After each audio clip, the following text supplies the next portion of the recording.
The bitter winds of autumn whipped through Fort Lyon, Colorado, as Naomi Haywood stood on the dusty train platform clutching a letter that had changed her life forever. The year was 1876, and at 22 years of age, she was arriving as a mail-order bride with a secret that threatened to destroy her fresh start before it even began. 3 months pregnant and desperate to escape the whispers of Philadelphia society, Naomi had answered an advertisement from a rancher seeking a wife. What the advertisement hadn't mentioned was that Zachary Vance would be tall as a pine tree with shoulders broad as an ox and eyes the color of the summer sky at twilight. "Miss Haywood." His deep voice startled her from her thoughts as he approached, hat in hand. His sun-bronzed face was partially hidden beneath a neatly trimmed beard, but she could see the kindness in his expression.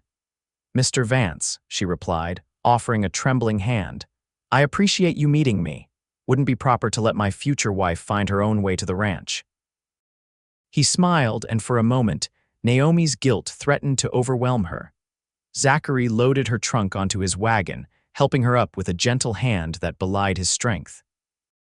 As the wagon pulled away from the station, Fort Lyon spread out before them a collection of wooden buildings, shops, saloons, and churches nestled against the backdrop of the magnificent Colorado mountains. "Town's not much," Zachary said, "but it's growing.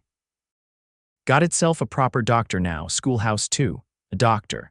The thought made Naomi's stomach clench. How long before her condition became obvious? A month, perhaps 2. "Your letters didn't do you justice, Miss Haywood," Zachary said, his eyes fixed firmly on the road ahead. "You're even prettier than I imagined." Naomi felt her cheeks grow warm despite the autumn chill. "You're too kind, Mr. Vance." "Zach, please. Seems silly to stand on formality when we're to be married in 3 days' time. 3 days." The words hung in the air between them, heavy with implication. 3 days until she would bind herself to this man with vows of honesty and fidelity, all while harboring a deception that would break his heart. The Vance Ranch appeared on the horizon after an hour's ride, a sprawling property with a sturdy 2-story house, a large barn, corrals filled with horses, and fields stretching as far as the eye could see. "Built it myself," Zachary said with quiet pride. "Started with nothing but a patch of land and determination. Took 7 years to get it where it is now."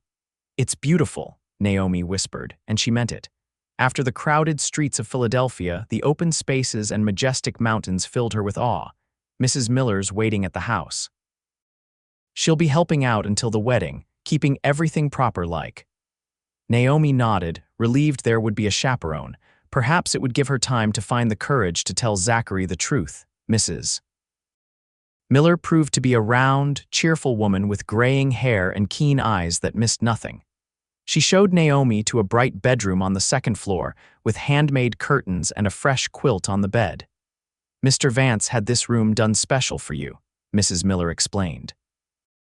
"Never seen a man fuss so much over fabric and paint colors." Guilt twisted in Naomi's chest. "He seems like a good man."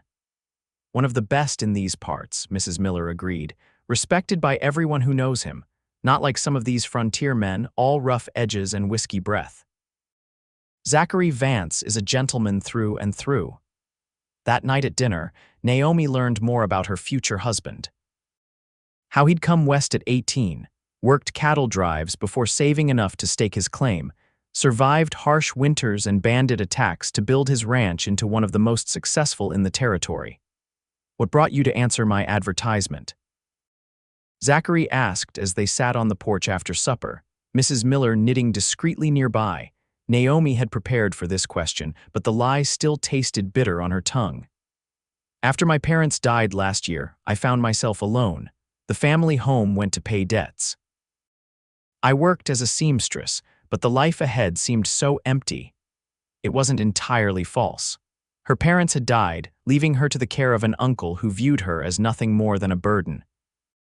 When Peter Whitley had come into her life with his charming smile and false promises, she'd believed his talk of love and marriage. "I'm sorry for your loss," Zachary said, his voice gentle. "But I promise you won't be lonely here. I may not be much for fancy talk, but I'll be a good husband to you, Naomi. That's my solemn vow." The sincerity in his words made her heart ache. She needed to tell him the truth now, before their relationship went any further, before she caused him more pain. "Mr. Vance, Zachary, there's something I must tell you." His blue eyes met hers, open and trusting. "What is it?" The words died in her throat. I hope I can be a good wife to you as well." The next 2 days passed in a blur of preparations. Naomi met Zachary's ranch hands a diverse group of men who clearly respected their boss. The local preacher visited to discuss the ceremony. Ladies from town brought welcome baskets and curious glances for the mail-order bride. On the eve of their wedding, Naomi found herself unable to sleep. The weight of her deception pressed down upon her like a physical force. In the moonlight streaming through her window, she placed a hand on her still flat abdomen. Soon it would be impossible to hide. With trembling resolve, she lit a lamp and made her way downstairs. To her surprise, Zachary was still awake, sitting at the kitchen table reviewing ledgers. He looked up, surprise giving way to concern. "Naomi, are you unwell? We need to talk," she said, her voice barely above a whisper. "Before tomorrow." Zachary closed his ledger and gestured to the chair across from him. "I'm listening."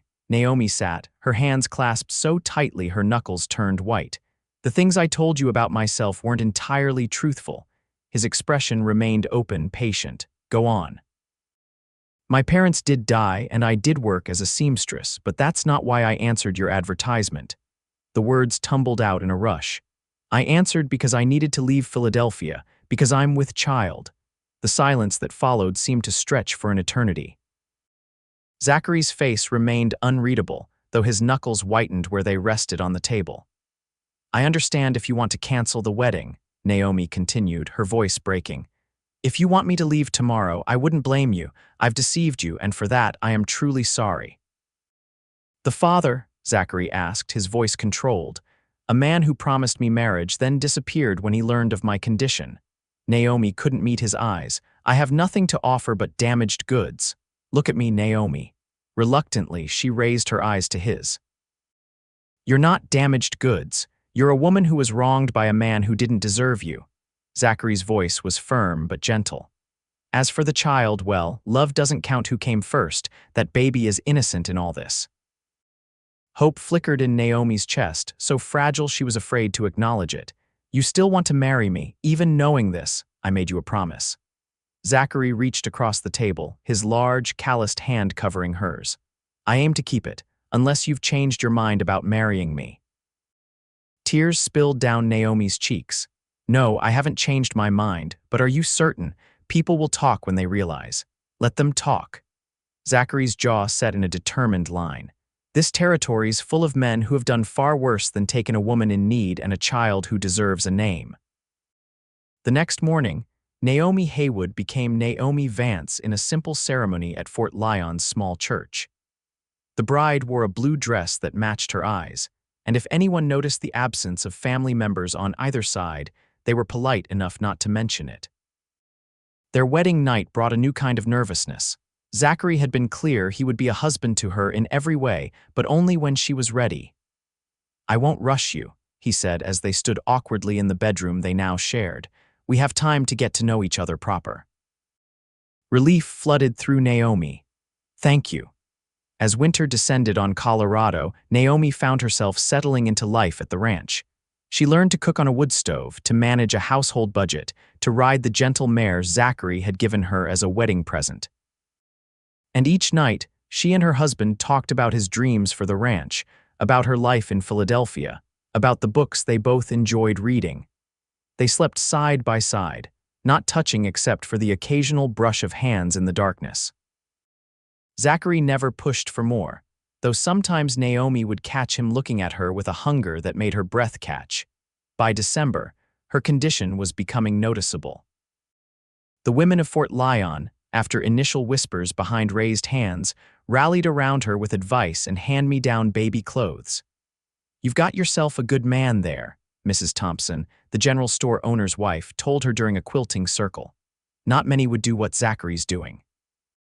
Naomi nodded, watching through the window as Zachary unloaded supplies from his wagon. "I know.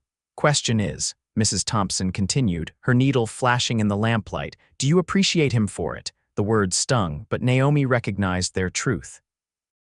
Zachary had given her his name, his home, his protection, all without asking for anything in return. And though she'd grown fond of him, even attracted to him, she'd kept her heart carefully guarded. That night, as they sat before the fire after dinner, Naomi found herself studying her husband's profile, the strong jaw, the straight nose, the way his eyelashes cast shadows on his cheeks in the firelight. "What is it?" Zachary asked, catching her gaze. "I was just thinking how little I've given you in return for all you've done for me." He set aside his book.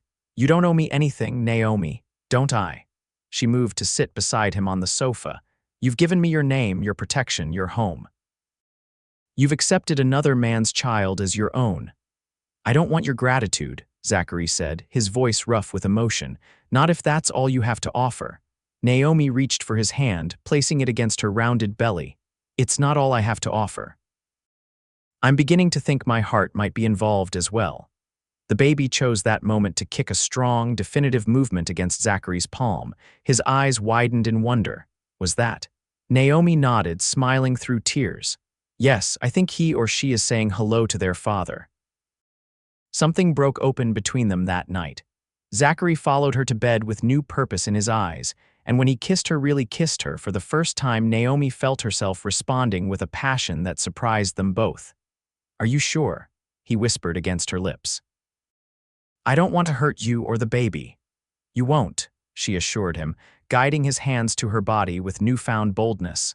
Their lovemaking was gentle, tender, but no less passionate for it. Afterward, as they lay tangled together in the darkness, Naomi realized with startling clarity that she was falling in love with her husband. January brought brutal snowstorms that isolated the ranch for days at a time. Zachary worked from dawn until dusk, keeping the livestock fed and watered, while Naomi transformed their house into a true home with curtains she sewed herself and preserves from the root cellar. February arrived with a thaw that turned the roads to mud and brought news from town. A notorious gang had been spotted in the territory, led by the infamous Waylon Jenks. Zachary doubled the guard on the ranch, worry creasing his brow. "They won't come this far," he assured Naomi. "But I won't take chances with your safety or the baby's." As her pregnancy advanced, Naomi's thoughts turned increasingly to the future. What would she tell her child about their origins? Would they resemble their biological father, a constant reminder of her past mistakes? Would Zachary truly be able to love a child that wasn't his by blood? One evening, as a March wind howled outside, Naomi found the courage to voice her fears. "What if the baby looks like him?" she asked, her hands resting on her now prominent belly. "What if every time you look at our child, you're reminded that I belong to someone else first?" Zachary set aside the harness he was mending and knelt before her chair. "Naomi, listen to me. This baby won't be a reminder of anything except that God works in mysterious ways." He placed his hands over hers. "As for belonging to someone else first, you never belonged to him. He may have touched your body, but he never had your heart, and that's what matters most to me." Tears spilled down her cheeks. "How did I get so fortunate to find you?" "I'm the fortunate one," Zachary replied, bringing her hand to his lips. The baby arrived during the first week of April, as wildflowers began dotting the prairie around the ranch. Naomi's labor began at dawn, and by midday, the contractions were coming strong and steady. Mrs. Miller took charge, sending for the doctor and banishing Zachary to pace the front porch with the other men. Hour after endless hour, Naomi fought through pain unlike anything she'd ever experienced, clinging to the thought of holding her child at last. As the sun began to set, with a final tremendous effort, Naomi brought her son into the world, a red-faced, squalling boy with a thatch of dark hair and lungs that announced his arrival to the entire household. "A boy," Mrs.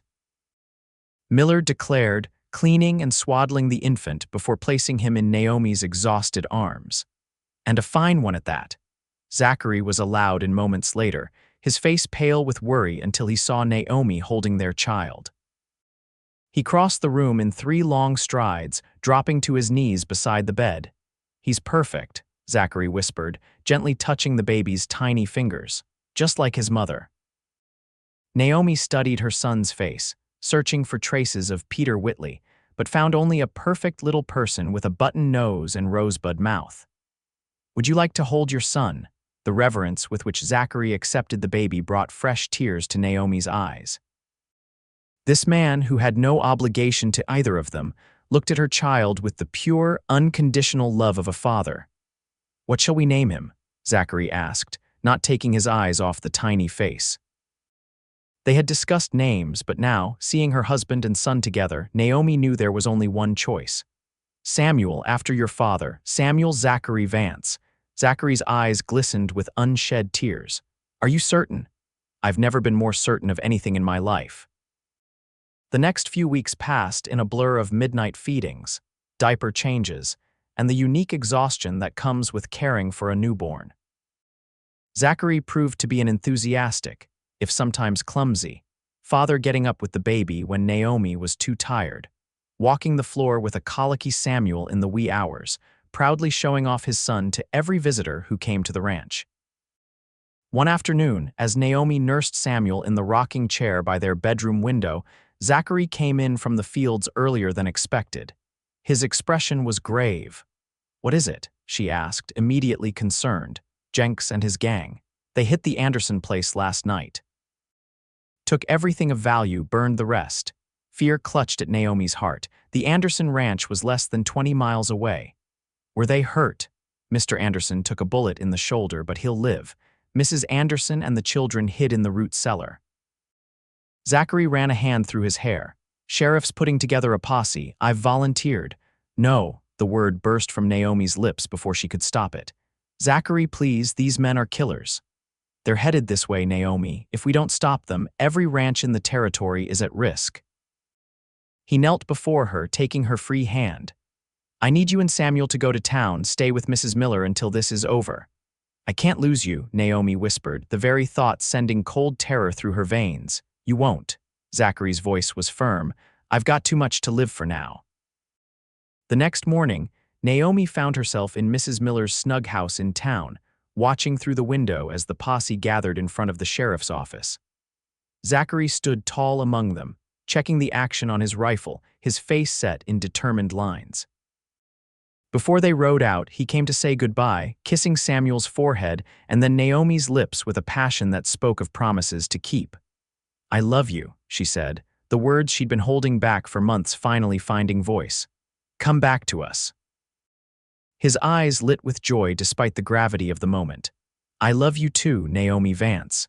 Have since the moment I saw you standing on that train platform, and I will come back. You have my word." The days that followed were the longest of Naomi's life. News trickled back to town in fragments. The posse had found the gang's trail, had engaged in a firefight at Eagle Canyon, had lost 2 men but continued the pursuit. On the 4th day, as Naomi was hanging laundry in Mrs. Miller's backyard, the thunder of hooves announced the posse's return. She ran to the front of the house, Samuel clutched to her chest, searching the dusty riders for Zachary's familiar form. He wasn't among them. Sheriff Taylor dismounted, his face grim as he approached her. "Mrs. Vance, no." Naomi shook her head, backing away. "Don't tell me that. Don't you dare tell me that."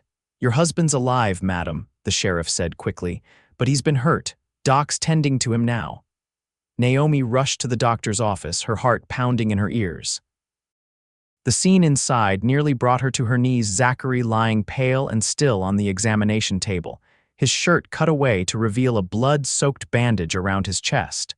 "Bullet missed his heart by an inch," Dr. Williams explained as he worked. "Went clean through, thankfully. He's lost a lot of blood, but he's strong." "Naomi," Zachary's voice was weak, his eyes struggling to focus on her. "I'm here." She moved to his side, Samuel still in her arms. "We're both here. Jenks, dead," Sheriff Taylor answered from the doorway, "along with most of his gang. The rest are in custody. You did good, Vance." Zachary closed his eyes, a flicker of relief crossing his features. "Take them home, Sheriff. Please, don't want them staying in town." "Your husband needs rest, Mrs. Vance," the doctor cautioned. "He can't be moved yet." "Then we'll stay," Naomi insisted. "I'm not leaving him." For 3 days, Naomi kept vigil at Zachary's bedside, nursing Samuel and helping Dr. Williams change her husband's bandages. On the evening of the third day, Zachary's fever finally broke, and by the end of the week, he was strong enough to return to the ranch. Spring gave way to summer, and as the land bloomed around them, so did their family. Samuel grew from a newborn into a chubby, laughing baby with his mother's blue eyes and a smile that melted every heart. Zachary's wound healed, leaving a puckered scar that Naomi kissed each night as they made love. One evening in July, as they sat on the porch watching the sunset, Samuel sleeping peacefully in his cradle beside them, Zachary took Naomi's hand. "I've been thinking," he said, tracing circles on her palm with his thumb. "A dangerous pastime," she teased, leaning her head on his shoulder. "I want to adopt Samuel, legally I mean, so there's never any question about him being my son." Naomi's heart swelled with love for this man. "Are you certain?" "I've never been more certain of anything," Zachary said, echoing her words from the night of Samuel's birth. "He's mine in every way that matters. Has been from the moment I first held him." The adoption was formalized the following month, with the same judge who had presided over the trial of Jenks's surviving gang members signing the papers that made Samuel legally a Vance. As autumn returned to Colorado, bringing with it the anniversary of Naomi's arrival, the ranch hosted a harvest celebration. Friends and neighbors gathered to share food and music, to celebrate not just the successful harvest, but also the safety and prosperity that had returned to the territory. Watching Zachary dance with their son in his arms, showing him off proudly to everyone, Naomi reflected on the journey that had brought her here. The scandal, the fear, the desperate flight from Philadelphia, all of it had led her to this place. To this man who had taught her that love didn't count who came first, only who was willing to stay forever. Later that night, after the guests had departed and Samuel was tucked into his crib, Zachary took Naomi's hand and led her to the porch swing. "I have something for you," he said, pulling a small package from his pocket. "A little late for an anniversary gift, but I wanted it to be right." Inside the package was a delicate gold locket. When Naomi opened it, she found a tiny portrait of Samuel on one side and Zachary on the other. "It's beautiful," she whispered, tears springing to her eyes. "Open the back," Zachary urged gently. Naomi turned the locket over, finding a small catch she hadn't noticed. When she opened it, a small folded paper fell out. Unfolding it, she found Zachary's handwriting. "To my wife, thank you for bringing love into my home and joy into my heart. The day you stepped off that train was the first day of my real life." "Oh, Zachary," Naomi breathed, unable to find words adequate to express the emotion welling up inside her. He took her hands in his. "I know our beginning wasn't conventional. I know there were moments you wondered if I could truly love you, love Samuel, but I need you to know that I have never, not for one single second, regretted my decision. You and our son are the best things that ever happened to me." Naomi cupped his bearded cheek in her palm. "And you are the best thing that ever happened to us, when I think of how different our lives could have been." "Don't," Zachary said firmly. "The past is written, we can't change it, but the future, that's ours to create together." They spent the night wrapped in each other's arms, whispering of dreams and plans for the years ahead. And as dawn broke over the eastern plains, painting the sky in shades of pink and gold, Naomi knew with bone-deep certainty that she had found her true home. 5 years later, the Vance Ranch had prospered beyond Zachary's wildest dreams. The original homestead now boasted additional buildings, improved fencing, and a herd of cattle that was the envy of the territory. Fort Lyon had grown as well, with a proper schoolhouse, additional shops, and even a small theater where traveling shows performed. Samuel, now 6 years old, was the spitting image of his mother with her blue eyes and quick smile, though he had his father's determined spirit and love of the land. He raced around the ranch on his pony, helped with age-appropriate chores, and charmed everyone he met. He was no longer an only child. 3-year-old twins, Joshua and Jacob, toddled after their big brother with the single-minded determination only toddlers can muster. And in the cradle by the fire, 2-month-old Emma slept, her tiny fists occasionally waving in the air as she dreamed infant dreams. Naomi, now 27, had blossomed from the frightened mail-order bride into a confident rancher's wife and mother. She was an active member of the community, teaching sewing classes at the church, and organizing aid for families in need. The scandals of her past were long forgotten, replaced by the respect she had earned through her kindness and hard work. Zachary, at 34, had silver threading through his beard now, and the lines around his eyes had deepened from years of squinting into the sun. But he stood straight and tall, with the same strength and integrity that had first drawn Naomi to him. On this particular autumn day, the family had gathered on the front porch to celebrate Zachary and Naomi's anniversary. The table was laden with Naomi's best cooking fried chicken, mashed potatoes, fresh bread, and an apple pie cooling on the windowsill. Samuel presented his parents with a drawing he'd labored over for days, a slightly lopsided but recognizable portrait of the entire family standing in front of their home. "That's perfect, son," Zachary said, ruffling the boy's dark hair. "We'll frame it and hang it in the parlor." "Really?" Samuel beamed with pride. "Really," Naomi confirmed, pulling him in for a hug. "It's the best anniversary present we could ask for." As the family ate dinner together, Zachary occasionally caught Naomi's eye across the table, sharing private smiles that spoke of the deep bond between them.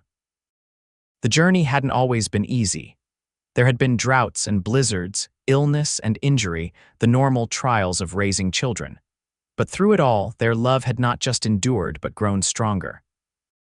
After the younger children were put to bed, and Samuel had been allowed to stay up an extra half hour as a special treat, Zachary and Naomi found themselves alone on the porch swing, wrapped in a quilt against the autumn chill. "Do you ever regret it?" Naomi asked softly, her head resting on his shoulder.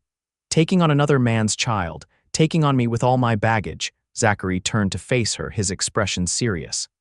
"Naomi Vance, in 7 years of marriage, have I ever given you reason to doubt my love for our son, for you?"